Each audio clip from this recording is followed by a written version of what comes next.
Bueno, buenos días, buenas tardes. Gracias, Noelia, por tu amable y generosa presentación, ¿eh?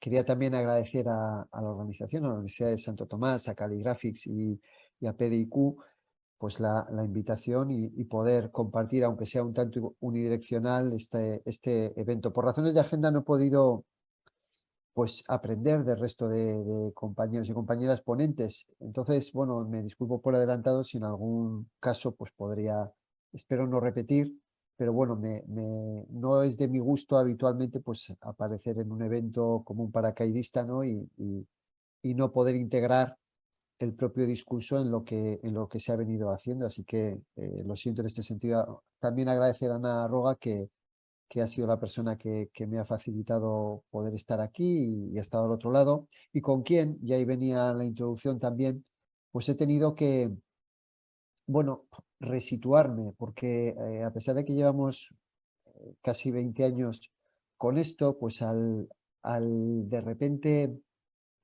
ubicarlo en un entorno, bueno, obviamente educativo o del entorno docente, pero sobre todo en una edad tan temprana, pues no me ha generado pocas, bueno, pues preguntas al mismo tiempo, ¿no?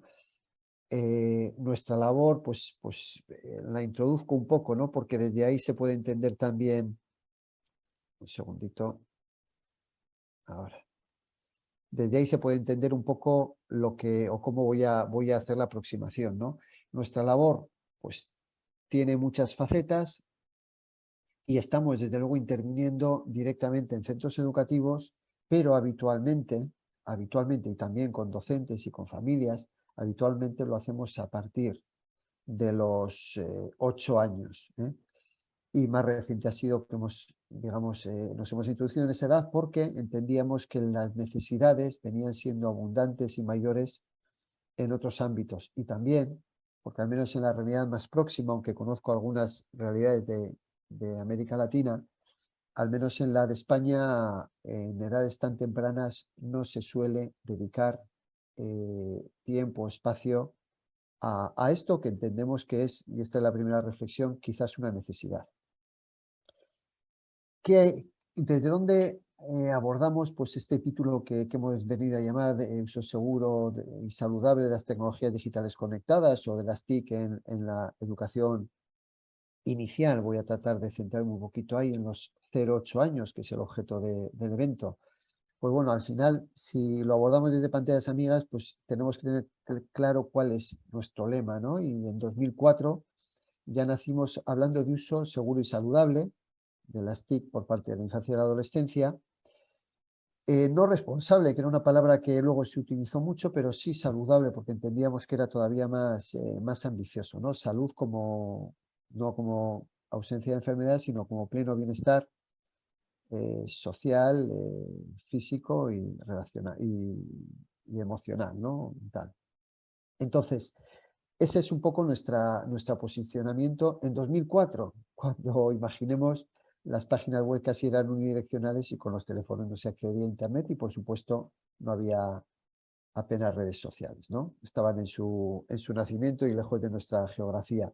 En 2009, y este es el avance, digamos que ya dejamos de utilizar Internet para vivir parte de nuestra vida online, y yo creo que eso había que reflejarlo, ¿no? Ya entendíamos que la ciudadanía estaba preparada para recibir un segundo mensaje y por eso incorporamos un segundo lema, sin prescindir del anterior, que era muy significativo, y hablábamos de ciudadanía digital responsable. Hay alguna definición de educación que dice que es algo así como crear ciudadanos, ¿no? Bueno, pues aquí hablamos de ciudadanía digital. Y por último, ya en 2019, pues por aquello de resumir un poco todo lo anterior, podríamos decir que nuestra misión es la educación, el bienestar y la ciudadanía digital, ¿no? Desde ahí es de donde yo voy a abordar lo de mi exposición de hoy,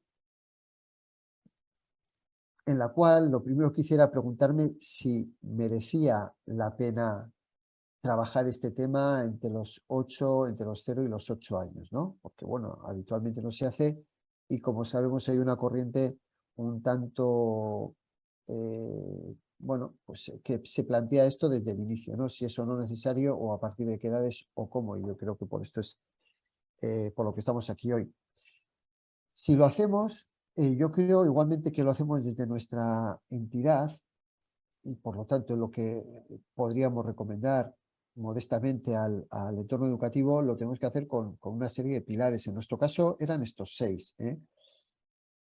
Usa la utilización de estrategias de comunicación educativa, es decir, si vamos a tratar de llegar, lo saben bien, los docentes que trabajan con personas menores, ¿no? Si tratamos de llegar es mucho más que repetir conceptos, ¿no? Se trata de que sean aprendizajes significativos, que emocionalmente lleguen. Bueno, pues vamos a trabajar con estrategias de comunicación educativa, que por cierto, en América Latina, en muchos países, desde mi visión, lleva muchos años de ventaja al viejo continente o al menos a España, ¿no? Luego, si trabajamos con ese tipo de público, tenemos que adecuar, y desde luego la dieta de niños y niñas y adolescentes, en este caso, es sobre todo, es digital, por supuesto, pero sobre todo es audiovisual, ¿eh? En segundo lugar, creo que tenemos que probar cosas. Hemos probado a lo largo del tiempo muchas cosas. La verdad es que la mayoría han funcionado, por eso nos animamos a probarlas, pero además el resultado fue bueno. Y realmente la prueba fue si acaso para mejorarlas o para ver si eran sostenibles. No todas eran sostenibles, pero todas nos dejaron algún aprendizaje. El mundo ha cambiado tanto, no vamos a seguir haciendo lo mismo. Luego pondré algún ejemplo. Las otras dos cuestiones, las dos siguientes que aparecen ahí, tienen que ver con, bueno, pues quizás más con los valores, ¿no? O con valores personales, pero también sociales, ¿no? Y lógicamente no tratamos de adoctrinar, no es nuestra misión, está la libertad de las familias y de los centros educativos, pero yo creo que hay valores universales que son comúnmente aceptados, ¿no? Como la solidaridad o respeto. Y por otro lado también hay otros aspectos que están eh, en el currículo escolar de forma más o menos transversal, como puede ser la igualdad de género, la inclusión, que lógicamente tenemos también que observar cuando hablamos del uso saludable de las tecnologías, porque, y pongo un ejemplo, no vamos a intentar realizar una actividad de prevención del ciberbullying, por decir algo, y utilizar erróneamente pues un ejemplo machista, sexista o excluyente, ¿no? Entonces, bueno, lógicamente lo tenemos que tener en cuenta. Incluso si vamos a trabajar contra el ciberbullying, tiene todavía mucha más razón el que tratemos de trabajar con una actividad especialmente inclusiva y que aprecie la diversidad, ¿no? Y luego hay dos cuestiones, el desarrollo de habilidades para la vida, que entraremos luego, que bueno, puede recibir otros nombres, y por supuesto el enfoque de derechos de infancia. Estamos trabajando por y para las personas menores y esto tiene que estar ahí como un pilar importante, ¿no? Yo, si hablamos de cómo hacerlo, pues de entrada tendría en cuenta estos 6, vamos a decir, principios generales o pilares. Por poner algún ejemplo y no dejarlo solo en la teoría, ¿no?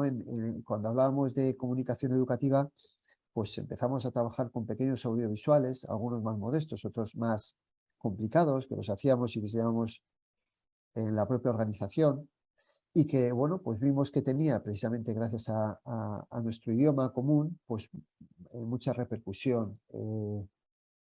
Y bueno, y hemos llegado pues en un canal de YouTube que está al alcance de todos ustedes y que, por lo que me ha dicho la organización, los ha ido aprovechando en algunos momentos de descanso, pues por proveer un contenido representativo, pues están ahí, que han funcionado muy bien y donde, curiosamente, y aunque en teoría en algunos momentos no tendrían por qué tener, no tienen la edad para tener un perfil en YouTube, pues hemos descubierto que gran parte de la audiencia de estos vídeos, que solo hablan de cuestiones relativas al objeto de la ponencia de uso saludable de las tecnologías, pues casualmente quien más los consume, aparte de docentes o que formen parte de actividades escolares, como hemos percibido por los comentarios, pues a veces, o más que nada, son los propios chicos y chicas que los consumen, lo cual igual menos últimamente por la prevalencia de TikTok, pero lo cual bueno, hasta diría que nos emociona por los mensajes que nos dejan, pero sobre todo teniendo en cuenta la cantidad de contenidos que tienen que ver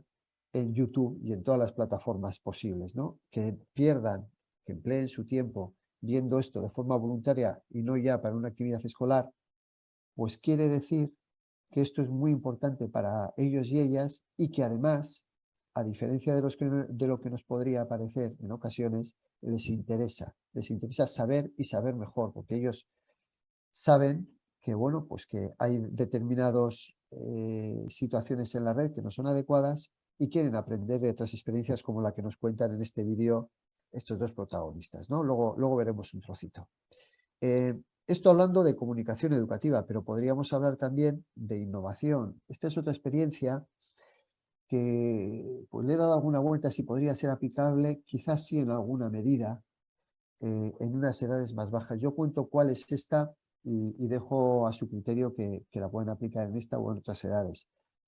Al final, cuando estábamos trabajando con el alumnado en las aulas, pues siempre que íbamos aprendíamos cosas nuevas con ellos, ¿no? Porque ellos siempre van en vanguardia a probar y sus experiencias, quienes mejor las conocen son ellos. Y a nosotros nos las confiesan, que vamos desde fuera del centro. Bueno, pues como ellos eran los que más sabían, pues dijimos, bueno, ¿y por qué no les ayudamos a que nos ayuden o les pedimos que nos ayuden, ¿no? Y lo que les proponíamos era, pues puesto que nosotros estábamos haciendo un trabajo que era tratar de que, simplificando mucho, los chicos y chicas no tuvieran problemas en Internet, pues bueno, ¿por qué no nos ayudaban ellos en ese trabajo? Ellos que además se creen competentes en la materia, y en algunos casos lo son y mucho, y además tienen esa propia experiencia vital mucho más cercana. Y por último, y no menos importante, son para sus referentes, para sus menores inmediatos, unos referentes. Entonces, lo que hicimos fue, ya en el año 2010, como primera experiencia, trabajar con alumnado, no recuerdo exactamente, creo que 14 años, son esos chicos que están ahí, y les formamos para que a su vez trasladaran eso que les habíamos comentado, lógicamente adaptado a otra edad, a niños y niñas de su propio centro educativo, que eran más jóvenes, 2 o 3 años más jóvenes, y que se lo trasladaran de su manera, de tal manera que para ellos estaban jugando un papel muy importante para el cual incluso se creían competentes. La experiencia en este sentido es absolutamente bonita, recomendable y entiendo que fácil de hacer, ¿eh? Si se les da la oportunidad de que nos ayuden, nos van a regalar lo mejor que tienen y desde luego les satisface mucho sentirse protagonistas y sentirse útiles y además van a convertirse en un referente dentro del propio centro educativo para aquellos niños y niñas más pequeños que eventualmente pudieran tener un problema y no se atrevan, como suele ocurrir, a contar con un adulto de confianza, ¿no? Bueno, pues esta experiencia, cuando hablábamos de probar metodologías, pues este sería otro ejemplo, ¿no? Y luego, pues por dejarles a mano los recursos que pueden encontrar en nuestro site, que son gratuitos y están abiertos, y si no, pidiendo una clave se pueden utilizar sin coste. En la parte derecha de la pantalla que tienen, ven, hay recursos educativos, bueno, pues ahí se puede acceder a un PDF que más o menos ordena o sintetiza. Está sin actualizar, es cierto, nos faltan como 15 meses de actualización, pero bueno, yo creo que ayuda a hacerse una idea de qué se puede acceder a través de nuestra página y sobre todo utilizar como recurso en diferentes niveles. Cierto es que para la edad de 0 a 8 hay poquito, porque no es en la edad que más hemos trabajado. Vale, bueno, esto quería dejarlo como ejemplo y como introducción de desde dónde nosotros lo vemos y por lo tanto las reflexiones que hacemos y lo que tratamos de trasladar. Ahora le voy a pedir a Control que por favor conecte un vídeo, que esta es una imagen del mismo, que lo van a ver mejor si lo conectan desde ahí.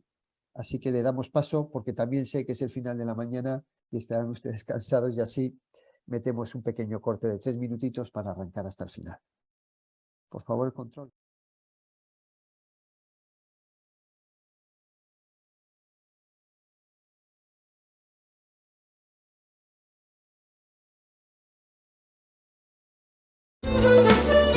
¿Queréis que os diga algo que me ocurrió? Mi nombre es Marta.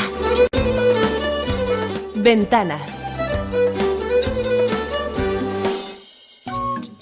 Cada vez que hablo con mi abuela, me doy cuenta de que le resulta difícil comprenderme. La otra vez le dije que navegaba todos los días y pensó que había heredado las cualidades de mi abuelo. Ay, Hay igual de exagerados. Otro día le dije que mientras navegaba había saludado a mi amiga que vive en Budapest. Mentir y exagerar son dos verbos peligrosos. ¿Qué pensáis que dijo cuando le conté que tenía un amigo al que no conocía, pero que me gustaba mucho? Creo que te estás volviendo loca. Esta vez mi abuela sí tenía razón. Me sentía loca, locamente atraída por James. ¿James? ¿Le conozco? No, vive en Estocolmo. ¿Estocolmo? La única preocupada por mi locura no era mi abuela. También Yolanda y sobre todo Héctor. ¿Y son novios? Creo que aún no, pero a Marta le gusta. No me los quiero encontrar por ahí. Descuida. James vive en Estocolmo. Son amigos virtuales. Héctor respiró de nuevo con tranquilidad y esa misma noche me envió un mensaje a mi correo electrónico. Hola Marta, tengo algo muy importante que decirte. Si te interesa saberlo, mañana, antes de salir para el colegio, asómate a la ventana. Ahí estaré. Que tengas felices sueños, Héctor. Logré dormir a pesar de la curiosidad que sentía y al día siguiente me asomé a la ventana. ¡Eres la niña más linda del mundo! Se sentía entre avergonzado y emocionado como yo. ¿Y con James no has sentido esa misma emoción? No, Yolanda, es muy diferente. Una cosa es el mundo que ves por esa ventana virtual cuando navegas y otra muy distinta a la que ves por esta ventana real. Doña Marta y sus dos amores. Esa noche en mi correo encontré un mensaje de los dos. Leí primero el de Héctor. Hola, Marta. Mañana, cuando salgamos de la escuela, quiero invitarte a comer un delicioso helado de pistacho. ¿Aceptas? No me gusta el helado de pistacho, pero me encanta el de chocolate. Gracias. Después leí el correo de James. Hola, Marta. Si vivieras aquí, te invitaría a patinar en el parque y a tomar un refresco. James, no te quedes con las ganas. Así como abres esta ventana en tu ordenador, abre las demás ventanas de tu casa. Es probable que además del sol y de la brisa, se te cuele una niña que muere de ganas por patinar contigo. Marta.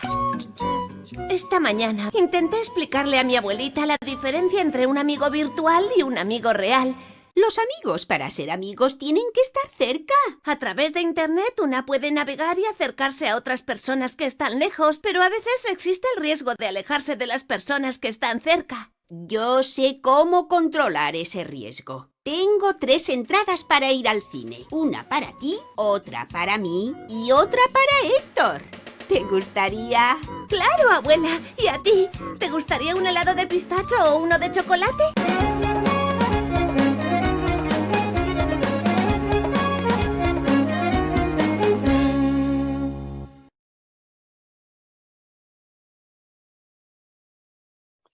Bueno, pues creo que tengo ya el control. Bueno, ha sido una historia breve que sobre todo, bueno, tiene ya muchos años, más de una década, pero que sirve sobre todo pues, para iniciar la conversación, para plantear algunos aspectos. Ahí vemos la asertividad con la que ella rechaza la invitación. Vemos, por ejemplo, cómo confía en su abuela para comentar estas cuestiones, aunque su abuela pues no parece que comprende mucho lo que es Internet. Vemos cómo trabajar ese paralelismo entre las dos y lo que ofrece cada una de las realidades. Bueno, al final es simplemente un instrumento para tratar de introducir estos temas y trabajarlos en edades tempranas, ¿no? Bueno, pensando en básicamente lo de los derechos de infancia, que era uno de los aspectos que habíamos puesto, pues bueno, sabemos, y resumo rápido, que recientemente, en febrero de 2021, las Naciones Unidas pues, ha aprobado un comentario general. Ahí he puesto el texto muy extenso, pero lo resumo verbalmente. Aprovechó un comentario general, el comentario número 25, que lo que trataba, en definitiva, a la Convención de los Derechos del Niño es ponerle, hacerlo significativo, o al menos fijar esa nueva Convención de los Derechos, pero para que sea aplicable en el mundo en el que vivimos, ¿no? El mundo ha cambiado mucho en los últimos 20 años especialmente, y por supuesto también para la infancia. Por lo tanto, aquellos derechos a veces, no sé si se quedaban cortos, pero quedaban poco reflejados en la Convención en este nuevo mundo en el que vivimos. Entonces, sometió a consulta durante casi 2 años a diferentes agentes y sacó ese comentario general número 25, que habla o que trataba de ser una guía para los estados de cómo garantizar los derechos de la infancia en esta nueva realidad que nos toca vivir y que incluye Internet. Pero también, y esto es importante, señala de alguna manera el rol de la sociedad civil, de las familias, de los cuidadores y de los profesionales. Es decir, a lo que nos llevaba aquí, desde Naciones Unidas y la Convención de los Derechos del Niño, hay una llamada a que tenemos que contribuir a que este nuevo mundo pues preserve o garantice y promueva los derechos de la infancia. Por lo tanto, quizás también desde la educación primaria o inicial, perdón, podemos hacer algo al respecto. Si hablamos de la convención o vemos un poquito el detalle de la convención, pues tiene 54 artículos, de los cuales 40 realmente son el jugo, ¿no? El primero simplemente define a quién afecta, a los menores de 18 años, y los últimos pues son más operativos o de régimen de aplicación, ¿no? Digamos que los 40 principales y los que están en medio podrían dividirse en tres categorías. Una, los que hablan de protección, porque parece que cuando hablamos de derechos de infancia, hombre, es lo primero y lo que más nos preocupa, que estén bien, ¿no? Garantizar su seguridad, su salud, su bienestar ya es a veces más complicado, ¿no? Parece que es la protección lo que llaman los derechos de infancia, pero cuidado, hay muchos que hablan de la participación que tienen que tener y muchos que hablan de la promoción. Creo que estas dos categorías, participación y promoción, son habitualmente muy olvidadas y son pues tan importantes como la otra, ¿no? Porque hablan precisamente del lugar que tiene que ocupar la infancia más allá de ser, y lo digo de esta manera tan dura, objetos a proteger, ¿no? Que parece que así les tratamos habitualmente. Entonces, bueno, tenemos que procurar que participen en la sociedad y creo que en eso también hay competencias que tenemos que desarrollar y tenemos que desarrollarles o ayudar a que se desarrollen en su plenitud, en todas las facetas y con todos los instrumentos a nuestro alcance. E Internet y los medios digitales es también algo a tener en cuenta como herramienta y como contexto, ¿vale? Entonces, basándose en esos principios rectores de la Convención, que son 4, pues, y llevados al contexto digital, hablaba lógicamente, de la no discriminación, era el primero de los principios. Pues aquí, si hablamos de no discriminación, pues tendremos que procurar un acceso, y ahí decía, equitativo y efectivo y beneficioso para los niños y niñas a Internet. Entonces estamos hablando ya de casi de un derecho.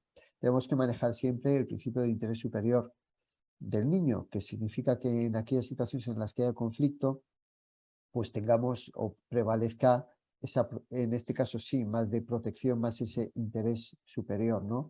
Del niño, de preferente, vamos a decir. Esto en Internet no ha sido así, lamentablemente. Digamos que los niños han sido unos convidados a Internet, sobre todo porque está preparada en muchos casos para las personas adultas y los criterios de privacy by design, o yo diría de child safety by design, o sea, que sean seguros para los niños por defecto, no se han contemplado en muchos casos, en muchas redes sociales y en muchas configuraciones por defecto. Por suerte, pues se van dando pasos en ese aspecto, pero no han sido así concebidas las principales plataformas que la gente en general usa, pero que también muchos niños y niñas, a veces de forma indebida, están usando.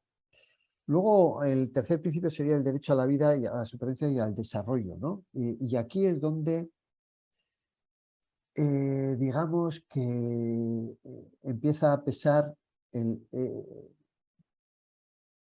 lo difícil que es hacerlo de forma equilibrada. ¿Por qué? Porque está hablando, ahí hace mención expresa a, bueno, lo que sabemos en las etapas iniciales de desarrollo de los niños, pues esa plasticidad del cerebro, que por efecto de las pantallas puede transformarse en algo que no sería lo más deseable, y también en aquella necesidad de interacción social y con el entorno que a veces les es restada por el exceso de pantallas. Yo creo que aquí este es el aspecto donde lo tenemos que medir muy bien, luego referiremos, ¿no? Y luego, por supuesto, habla de respeto a las opiniones del niño, es decir, que tienen que poder participar en muchas cosas, y yo creo que Internet, precisamente, es una herramienta que ha dado voz a mucha gente que no la tenía, no solo niños, sino también minorías, colectivos discriminados, que bueno, que ahora tienen una voz en Internet, ¿no? Pueden utilizar Internet para hacer oír su voz. Bueno, luego Desde el punto de vista de los derechos de infancia y de esa adaptación que han hecho para el nuevo contexto digital, nos vemos llamados como sociedad y por supuesto en las familias y en las escuelas a procurar, por supuesto, la protección de forma equilibrada, pero cuidado, también ayudarles a que participen y enseñarles a ellos y a utilizar, como decíamos, todos los medios para procurar su pleno y mejor desarrollo para la vida y para la nueva vida digital que nos está tocando. Yendo a la Declaración Universal de los Derechos Humanos, que ya entra en otra categoría, pero la infancia no deja de ser, no dejan de ser personas, aunque tienen un régimen especial, nos vamos a la libertad de expresión, que de alguna manera, y simplificando mucho, si me lo permiten, significa que tenemos que tener la capacidad de decir lo que queramos, pero también de que nos llegue la información, de que la podamos expresar de manera cierta, ¿no? Por lo tanto, si somos incapaces de, de identificar o de que nos llegue información más o menos verificada o verificable o lo que la podemos verificar o de producir mensajes, de alguna manera no vamos a ser competentes para desarrollar un derecho tan importante como la libertad de expresión. Por lo tanto, manejar los medios digitales en ese sentido es algo también importante para las personas adultas, pero que quizás hay que empezar a trabajar desde edades tempranas, ¿no? Es un poco nuestra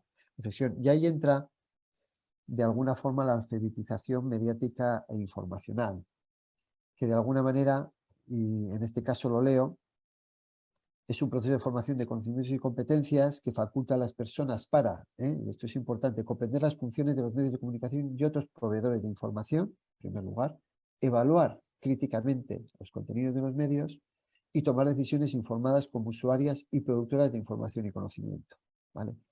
Como esas fuentes de información, esos medios de comunicación son también los medios digitales, podríamos decir que la alfabetización mediática y digital está incluida en la alfabetización mediática informacional. Y al final es una condición necesaria no solo para el propio individuo, sino para la sociedad. Si no tenemos sociedades compuestas por individuos capaces de filtrar la información, de elaborar mensajes, de expresarse correctamente o de buscar la información y contrastarla, pues no vamos a tener sociedades libres e independientes, ¿no? Ahí, por eso la propia UNESCO establece como requisito, y lo leo también, como requisito para una educación inclusiva basada en el conocimiento, el desarrollo, y destaco desde las edades tempranas, de las competencias y capacidades que configuran la alfabetización mediática e informacional.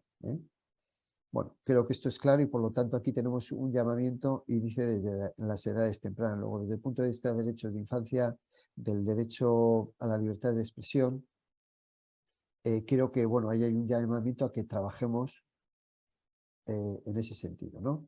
Por lo tanto, podríamos decir que TIC y educación inicial, pues bueno, vamos a decir que sí, que yo creo que es la primera pregunta que había que hacerse.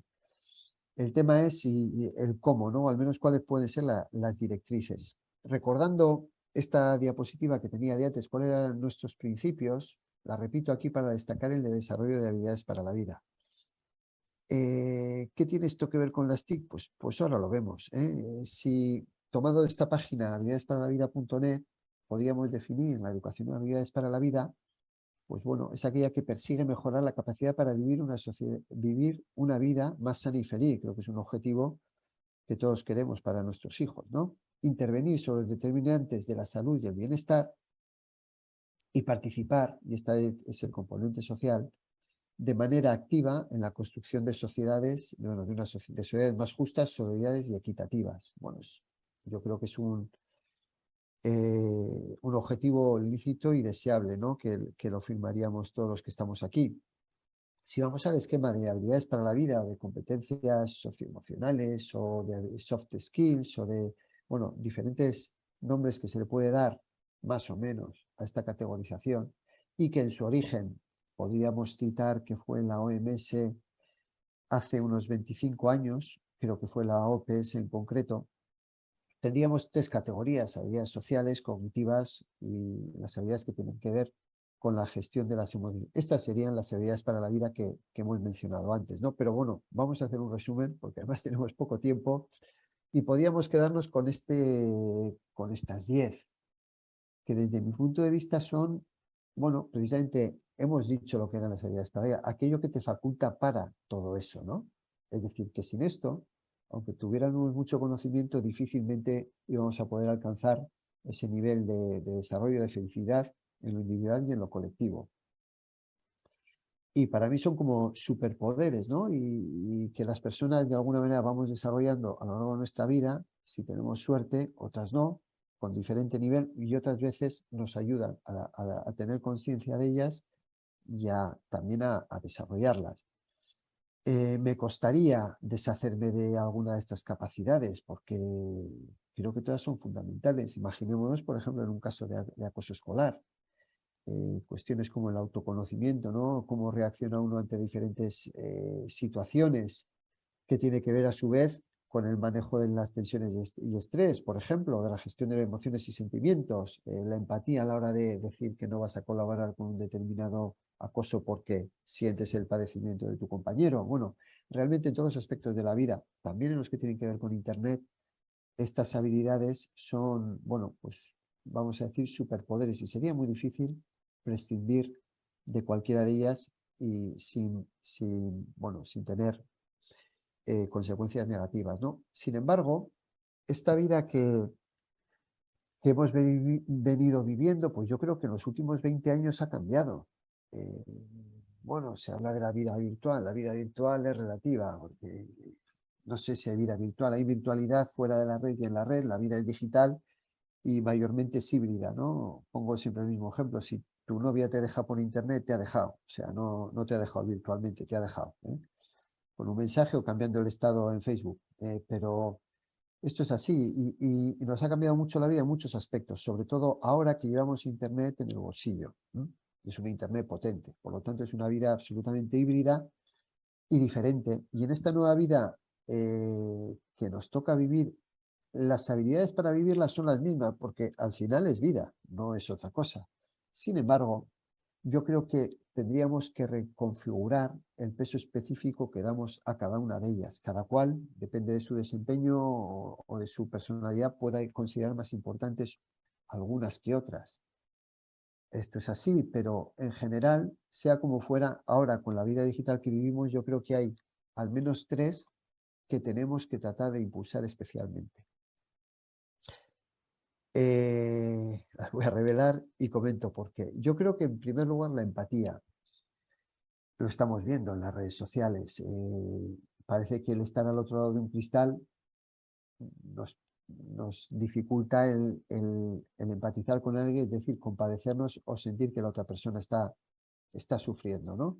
Para eso hace falta tener la capacidad de la empatía y luego, lógicamente, también tener ese valor, ¿no? Para tener esa compasión. Pero primero tienes que sentir el dolor o la situación del otro. Nos falta empatía porque nos comunicamos con muchas personas a lo largo de mucho tiempo, o a la vez, perdón, a través de una pantalla y a veces de forma asíncrona, sin ni siquiera ver la reacción que está sufriendo, ¿no? O interesarnos en absoluto. Luego, en esta sociedad que vivimos, y si queremos educar para un uso seguro de las TIC, tenemos que fomentar muchísimo y trabajar muchísimo la empatía.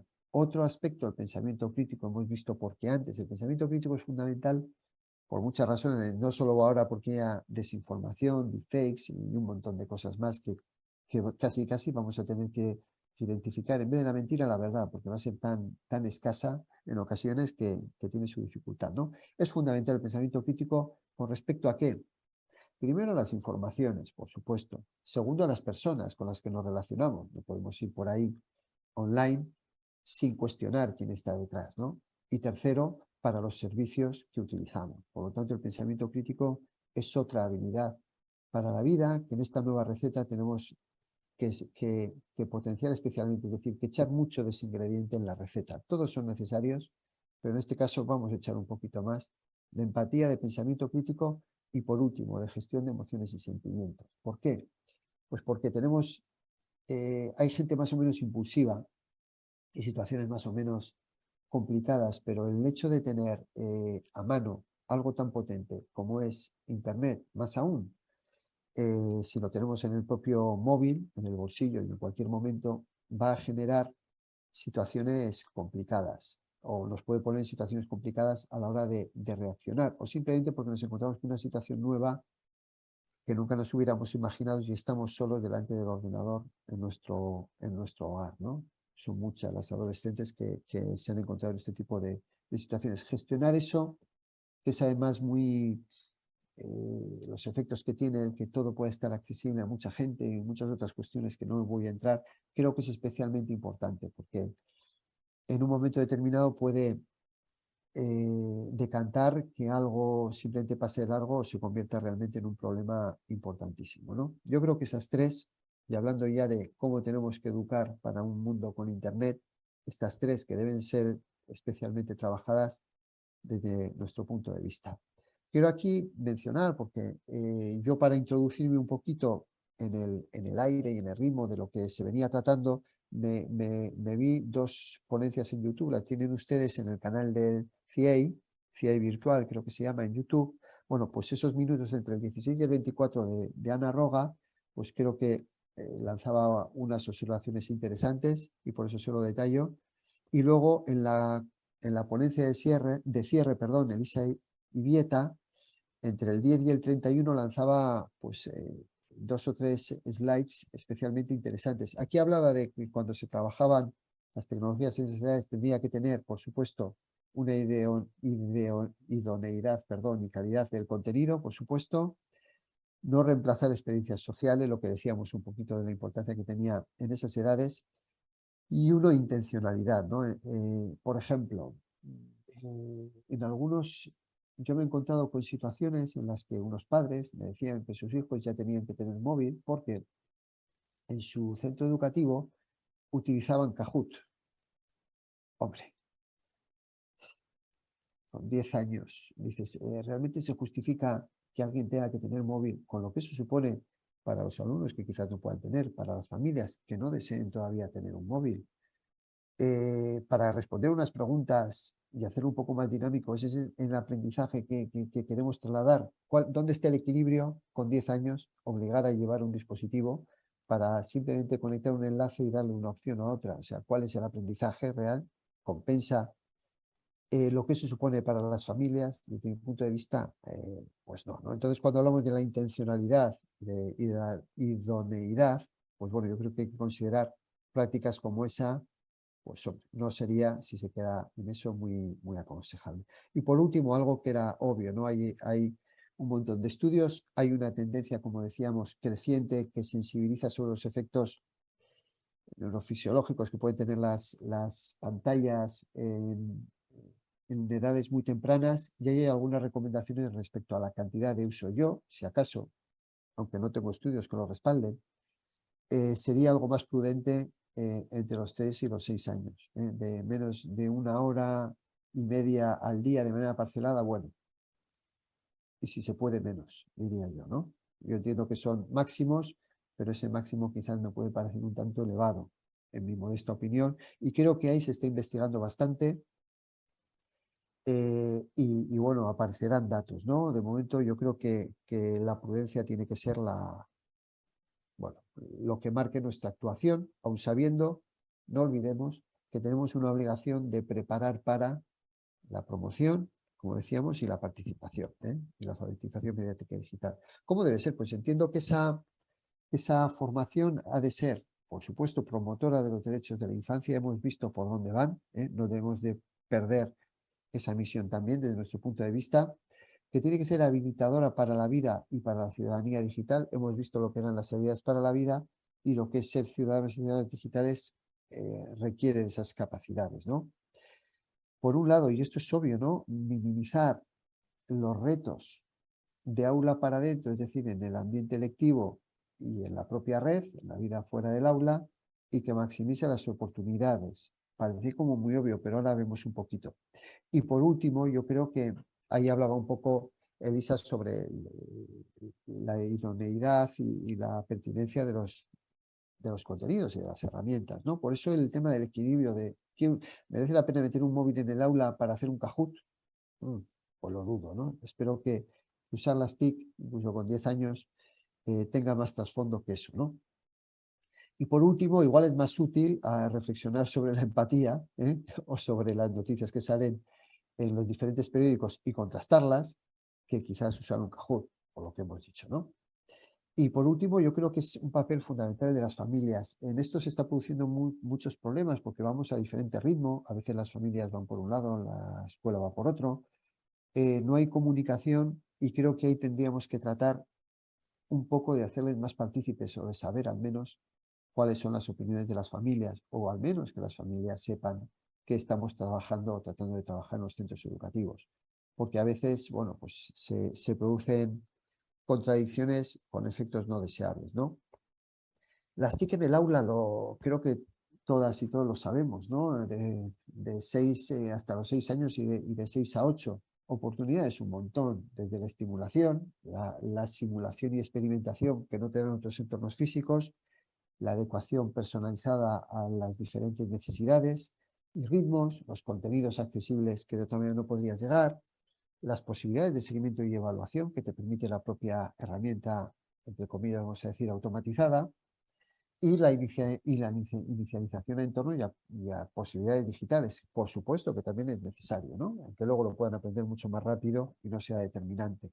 Retos de las TIC en el aula, decíamos, el abusar de ellos, hemos puesto un ejemplo con lo del Kahoot, aunque no use mucho tiempo, creo que es un abuso de la tecnología para el fin que tiene. La ausencia de un objetivo pedagógico claro, la privacidad, cuidadito con esto, es un tema muy delicado, o cuando aparecen imágenes, datos personales, datos de contacto, cuidado. Y luego también esto tiene que ver más con las plataformas que a veces podemos usar en las aulas, que la trazabilidad de los datos, que a veces es necesaria, por lo menos esté anonimizada, es decir, que sepamos que hay perfiles, pero no hay personas en esos perfiles y que sean anónimos, ¿de acuerdo? Esto es importante y es otra pelea que tenemos encima. Hay que tener en cuenta la brecha entre el alumnado que tiene diferente condición de acceso, eso lo hemos visto en la pandemia claramente, cuando tenían que conectarse desde el hogar, y la brecha con las familias. ¿A qué estamos traccionando las familias o cómo les estamos comprometiendo o implicando? Estos son los retos. Si hablamos de riesgos fuera del aula, en la red, pues hombre, son muchos, por desgracia, los podemos clasificar así y he puesto en negrita aquellos que de alguna manera más afectan a la educación infantil, ¿no? Hay otros que tienen que ver con los haters o el linchamiento digital, con la ciberviolencia machista o con la adicción, podríamos hablar de uso abusivo, que sí les puede afectar, tema de salud postural visual, sedentarismo, como hemos dicho, o la desinformación, que también les alcanza a edades tempranas. Sin embargo, cuestiones de adicción a videojuegos o sobre todo de apuestas y de azar se ven más difíciles en esas edades, ¿no? Si volvíamos a eso, pues bueno, resumiendo un poco, ¿cuál sería lo más importante? Quizá lo importante no sea utilizar herramientas, sino saber para qué y crear en ellos una conciencia crítica de qué están haciendo y en qué consiste esto de Internet, qué hay detrás y para qué se quiere usar. Esas habilidades, ese pensamiento crítico importantísimo. Y hay dos factores que no he mencionado antes en los que sí que podemos trabajar si queremos ir más, entre comillas, a la materia, ¿no? O al contenido. La ciberseguridad y la privacidad. Son dos factores fundamentales para la seguridad personal. Ambos van interrelacionados, no hay una sin la otra. Y además, y cuidado, tenemos que tomar conciencia de que esto es una cuestión colectiva. Si yo me relaciono con una persona y yo me protejo muy bien, vamos a decir, por simplificar, tengo un antivirus actualizado a la última y me relaciono con alguien que en ese sentido no trabaja nada bien, pues me está poniendo en riesgo porque estamos conectados. Igualmente, si yo mando unas determinadas imágenes de una manera o comparto una clave con alguien y hay una persona que no protege sus claves y las comparte con todo el mundo, quizás alguien se conecte en su nombre y me ponga en apuros a mí. Por lo tanto, todo lo que avancemos en ciberseguridad y privacidad como conciencia para la seguridad propia, pero también como un concepto colectivo a edades tempranas, yo creo que es un avance. Y es algo también que puede tener su extensión en el ámbito familiar, porque ahí también tenemos dispositivos. Y luego, como me he ido ya de hora, les dejo aquí con un decálogo para la parentalidad digital positiva, lo tienen online. que en algunos casos, como también se hablaba del papel de las personas adultas, ¿no? Fuera del ámbito educativo, en el hogar, creo que son de plena aplicación, pero quizás también muchas de ellas en el aula puedan tener sentido, ¿no? Lo dejo aquí y bueno, está, si lo googlean ustedes, pues lo van a encontrar sencillo, incluso con viñetas. Pero bueno, doy paso a las preguntas agradeciendo su atención porque sé que luego llega el almuerzo y vamos ya mal de hora. Muchas gracias. Muchísimas gracias, Jorge. En verdad me doy cuenta que a través de la mañana de hoy y el día de ayer ha sido un factor común de parte de todos los expositores, lo que muchos de los educadores o la mayoría de los educadores tenemos bastante claro, que es el hecho de que el abuso de la tecnología, la sobreexposición a las pantallas, definitivamente es nocivo para nuestros niños, que debemos ser mediadores, que debemos tener conciencia de que debemos enseñarles a que cuando ellos están frente a un aparato, deberían hacerlo estando mediados por, sobre todo a edades tan tempranas, estando de la mano de un adulto, no a solas. Y si en algún momento quedan en pequeñitos momentos a solas, no permitirles bloquear lo más que se pueda para evitar que ellos puedan acceder a espacios que no deban. Lo ideal es que no estén en contacto con las computadoras o los aparatos estando a solas. Ya un poco más grande hay que enseñarle todo esto, que definitivamente es bastante valioso, que tiene que ver con esos cuidados que tienen que tener frente a las pantallas, ¿no? Me quedo con todo lo que has dicho, me encantó, y nos quedamos con eso. Y me gustó mucho el término superpoderes y el hecho de que dijeras que no son habilidades digitales para la vida, sino son habilidades para la vida digital, que es totalmente diferente. Todas son valiosas y dices muy bien, muy difícil excluir alguna. Sin embargo, hay tres sumamente importantes y que de alguna manera tienen relación con otras, porque tú puedes ser empático si te conoces. De lo contrario, no serías empático, serías dócil. Entonces, tú eres empático si te conoces, entonces de ahí viene un autoconocimiento, el pensamiento crítico, para que tú puedas discernir con qué te quedas, qué te puede ser útil, a dónde no debes entrar, con qué cuidados tienes que tener y gestionar las emociones y los sentimientos.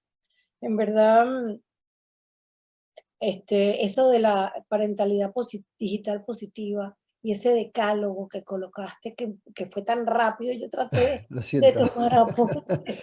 Pero Y está no, online, ¿eh? Es sencillo sí, te escuché localizarlo. que estaba online. Tenemos de parte de las personas que han estado presentes comentarios que dicen como que sin lugar a duda el reto educativo está principalmente en el desarrollo de habilidades sociales que potencien el saber vivir. Es un buen mensaje para los niños lo que ustedes están transmitiendo a través de pantallas amigas, es muy valioso. Y yo diría algo más, no solamente para los niños, también para los adultos. Muchas veces los adultos no somos los que instruimos a nuestros niños en cómo no usar las computadoras o cómo no usar las pantallas o cómo no estar online de manera inadecuada. Existen, también dijeron, existen en estos momentos guías que indiquen los juegos, actividades digitales con un tiempo estimado. Dice que producto de las investigaciones en cuanto al uso de la tecnología y sus beneficios, si hay alguna guías o juegos que indiquen actividades digitales con tiempo estimado. Pregunta si sabes algo de esto. Yo Pues puedo decir al respecto que PlayQ tiene tiempo estimado, o sea, se corta a los 45 minutos, los niños tienen que quedar fuera de pantalla. No pueden Pues estar. ahora mismo como guías o así o recursos en general no tengo en la memoria ninguno. Sé que en algunas ocasiones hay, como bien dice, pues algunas actividades planteadas muy pequeñas que tienen una orientación de duración estimado recomendable, ¿no? Más que nada para que si son aplicadas en el aula, pues uno pueda planificarse la sesión, ¿no? Con objetivos pedagógicos concretos y una duración determinada para consumir esos recursos. Y la exposición a pantalla pues tampoco tiene que ser durante todo o plenamente durante todo el ejercicio, ¿no? A veces es un recurso que se dispara, que se usa momentáneamente y posteriormente hay una dinámica de grupo que es lo más habitual. Sí que es cierto y en esa línea que cada vez más plataformas y videojuegos están implementando dentro de sus funciones de control parental, independientemente de que haya herramientas externas, la posibilidad de cortar la comunicación, bueno, perdón, de parar la sesión o sacar un mensaje recordatorio cada cierto tiempo, y de alguna manera ayudar al autocontrol o autogestión del tiempo o incluso a limitarlo si es desde los docentes o los padres o los hijos a los menores de forma, vamos a decir, radical o técnica, ¿no? Yo creo que en eso se está mejorando, pero ahora mismo no podría. Ya me apunto el deber y a ver si lo trabajamos en un post y lo podemos publicar para que tengan acceso todos ustedes. Sí, lo que te comentaba hace un rato, PlayQ es una app y en PlayQ a los 45 minutos el compañero, que es como el facilitador, el guía, el tutor de los niños, el compañero, él les dice, es hora de desconectarte de la pantalla, ve a jugar o algo por el estilo. Y no se puede el niño volver a conectar en ella, sino ya para el día siguiente, a menos que un adulto sea quien le vuelva a generar la conexión. Entonces, lo Sí. ideal es que los adultos conscientemente no generen la conexión nuevamente ese día. Y lo que tú comentabas es algo cierto, ¿no? O sea, tú puedes como docente utilizar la tecnología en el aula de clase para algo específico, para potenciar o mejorar el acceso de la información a los niños en un momento determinado. No es que toda la clase o todo el día el niño va a estar en todo momento frente a una pantalla, sino pequeños momentos para reforzar aquello o complementar aquello en lo que estás trabajando con él. Y ya, a lo mejor la próxima sesión de clase no hay nada que tenga que ver con, o al día siguiente tampoco, sino 2 días después. O sea, es un tema que definitivamente, y también lo hablábamos ayer, lo estaban presentando ayer, el hecho de que los docentes deben chequear, es nuestra obligación, qué es útil para los niños, para el tema que voy a trabajar, para la edad que tiene, si es pertinente para mi planificación. Entonces, ese trabajo de curación de contenido es una tarea importante que tenemos que hacer, ¿no? Sí, efectivamente que en la medida en que también les propongamos recursos que tengan ya una orientación o una explicación al respecto y que de alguna manera hagamos una primera fase de facilitarles, ¿no? Porque, bueno, pues los docentes tienen esa capacidad por su formación y su experiencia y ellos conocen mejor que nadie a su grupo y qué es lo que persiguen, pero sí que es cierto que el hecho de que les facilitemos desde nuestra visión, de quien haya podido pensar en que hay una actividad en torno a un recurso o con un recurso, bueno, pues es importante porque les facilita el trabajo, ¿no? Y creo que siempre lo tratamos de hacer, o bueno, a raíz de diversos vídeos que hemos trabajado, pues luego intentábamos de ver ese vídeo para qué podía servir, cómo facilitar a partir de ahí unas preguntas clave, unos aprendizajes transversales y dinamizar una sesión donde ese vídeo lo que al final, pues por poner ese ejemplo, no sé, lo que trataba era de llegar al corazoncito, ¿no? De motivar, de que de alguna forma les produjera una sensación, una experiencia que desearan compartir y a partir de ahí pues dirigir un debate y una reflexión, ¿no? Y Claro, esos aprendizajes en positivo. claro, excelente.